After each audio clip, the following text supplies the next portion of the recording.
এই মুহূর্তে শেখ হাসিনার সাথে আমাদের প্রধানমন্ত্রী শেখ হাসিনার সাথে কথা বলছি।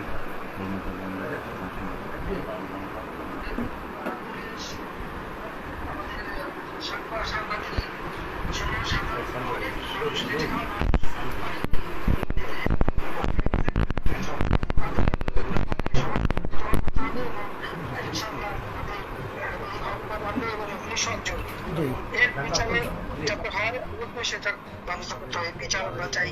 আর আমি আবার বললাম যে আমাদের রক্ষাকারী সংস্থাকে সব রকম সহযোগিতা করবে। আপা এই নাম্বারটা আমার আপনি সেভ করে রাখেন। নাম্বারটা আমার জাহাঙ্গীর। আচ্ছা ঠিক আছে, আপনি ঘাবড়াইয়েন না, আমরা আছি শক্ত। আমরা শক্ত আছি না, আপনি ঘাবড়াইলে আমরা নরমই পড়ি। জয় বাংলা, জয় বাংলা।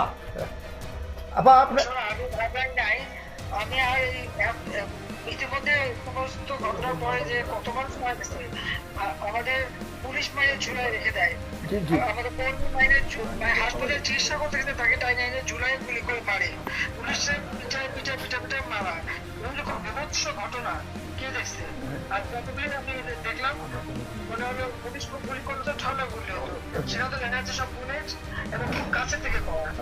তাহলে আমরা বোরকা করে ছেলেরা বোরকা করে পেয়েছে যে আমিও পারে এই সমস্ত জঘন্য কাজ এখানে হচ্ছে। তো যাই হোক, দেশটাকে নিয়ে যে একটা খেলার মানে যে বস্তু পেয়ে যাচ্ছে, এই দেশটা মানুষ রক্ত দিয়ে স্বাধীন করছে, সেটা তাদের মনে রাখা উচিত।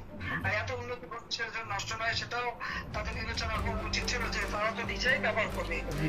আমি তো ব্যবহার করবো না বা আমাকে ব্যবহার করবো বলে তৈরি করিনি, তৈরি করেছি আমি সাধারণ মানুষের জন্য, মানুষের সেবা দেওয়ার জন্য, মানুষের জীবনটা উন্নতি করার জন্য, তাই না?